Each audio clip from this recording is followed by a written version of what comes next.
So I decided that I'm going to win this race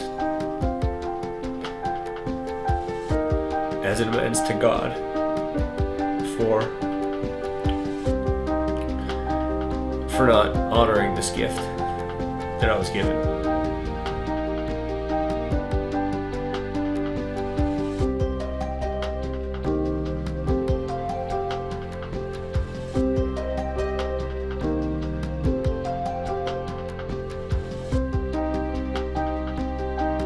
I used to be a very competitive person. I was competitive all my life. But then I quit competing when I was about 16 years old. I stopped competing because I'm an alcoholic.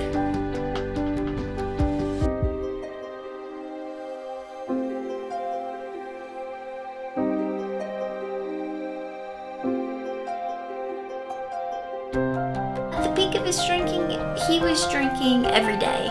And, I never really felt like it became a huge issue until the end, when I noticed that he was going out to the garage and he had little bottles of Cuervo, and they'd be gone by the end of the night, and he would just come in and pass out immediately.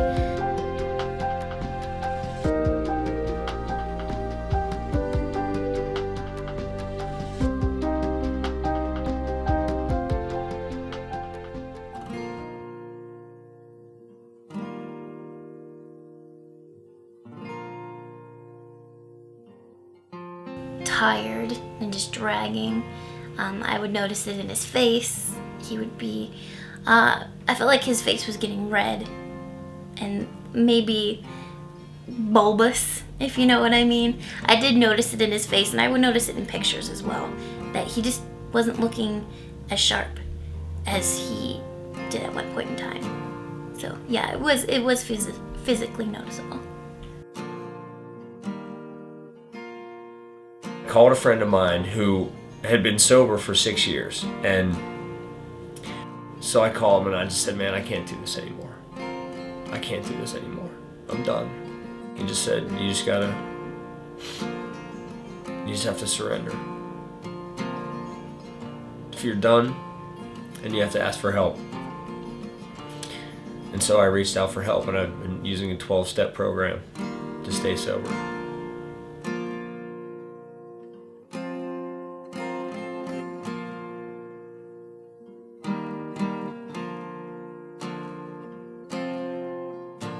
At the beginning, it felt like a huge portion of your life is cut out, and you have to fill that with other things. But I feel like that's very healthy to do, because when you start considering what other things you can fill that hole with, there are so many more constructive things that you can be doing with your time than going to the bar and drinking, and so many better ways to spend your money and your time and your effort, and being able to appreciate things that happen in your life for what they are, instead of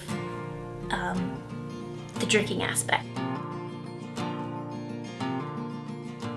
I went and I asked for help, and it just made sense.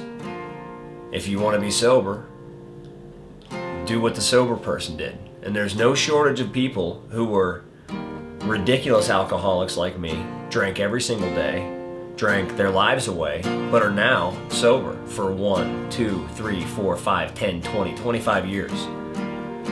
I know, I go into rooms and there's 50 years of sobriety in there for people who just never thought they could get sober. Every one of them says, if I can get sober, anybody can.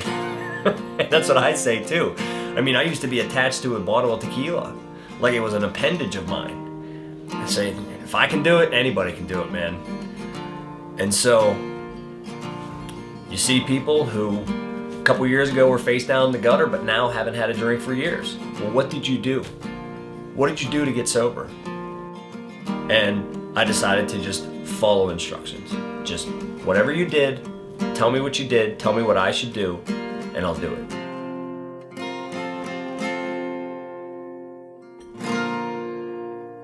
Amazing grace, how sweet the sound, saved a wretch like me. I once was lost, but now am found. Was blind, but now I see. Grace that taught my heart to fear, and grace my fears relieved. How precious did that grace appear the hour I first believed.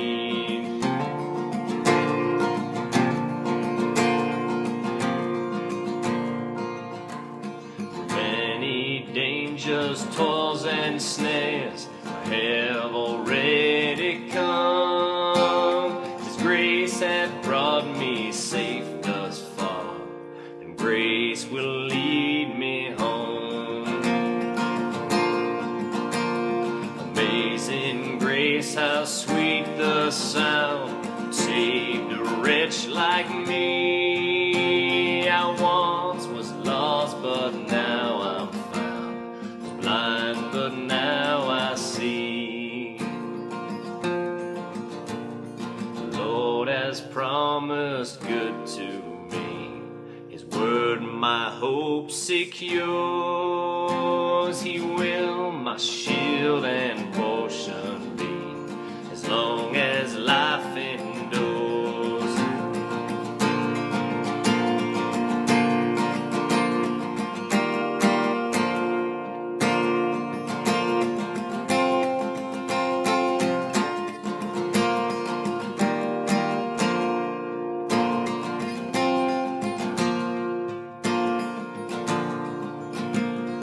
When this flesh and heart shall fail, and mortal life shall cease, I shall possess within the veil a life of joy and peace. Amazing grace, how sweet the sound, saved a wretch like me. I once was lost, but now I'm found, blind, but now I see.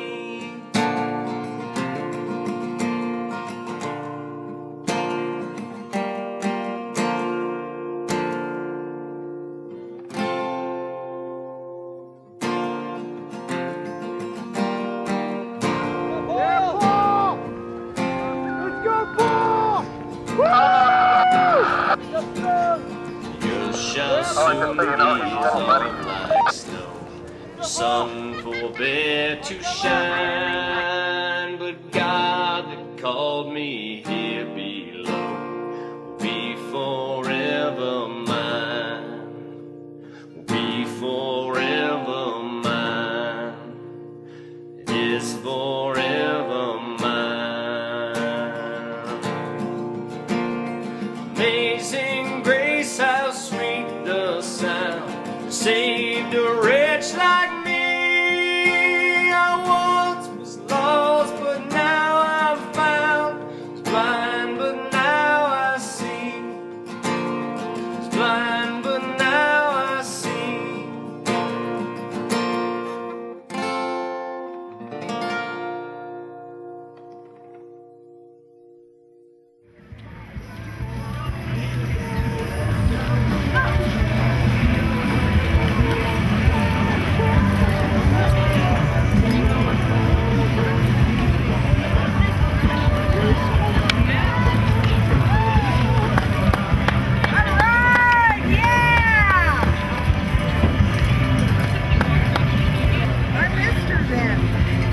You want a hug now?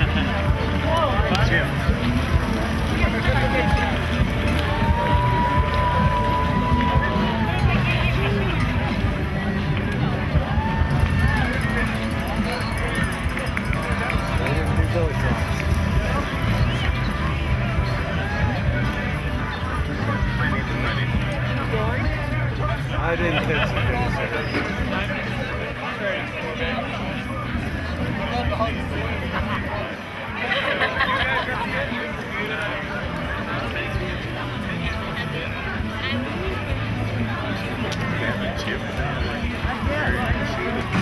Oh, it was amazing. It was like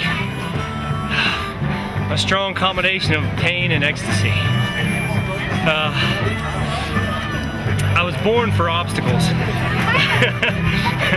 The distance is the distance, but you know, I did everything I had to do to be successful. I didn't miss any workouts, so I did a fast time.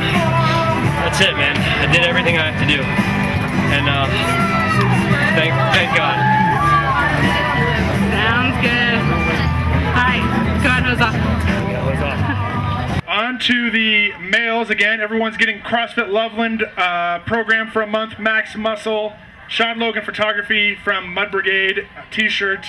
Thanks again to all of our sponsors. Number 3, male, Andrew Midthun. Andrew Midthun, 1813. Okay. Second place, Paul Wozniak. Second place, 1731. Anybody that's interested, Paul's actually doing a documentary about this whole thing, and he's going to be on YouTube here in a little bit. He's also a DJ on Try 102.5. Fittest DJ I know. Look at him go. All right. And at the time of 1711, first annual Mud Brigade male winner, Vincent Petro. Vincent Petro, if you were around, congratulations, first place. Well, Paul, the race is over.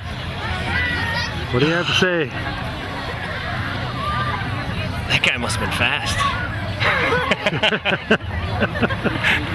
I had trouble keeping up with the cameras.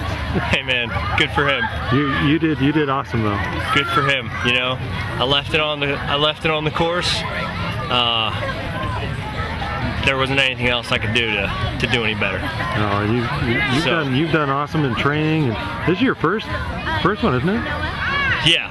This is. I haven't competed in anything since 1992, 93.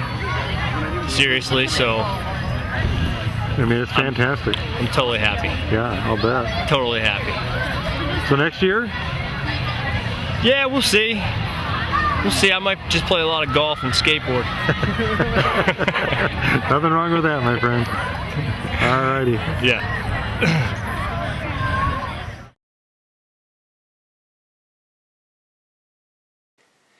Yeah, it did take a while. I was, well, analysis led to paralysis. I guess you could put it that way. I was afraid.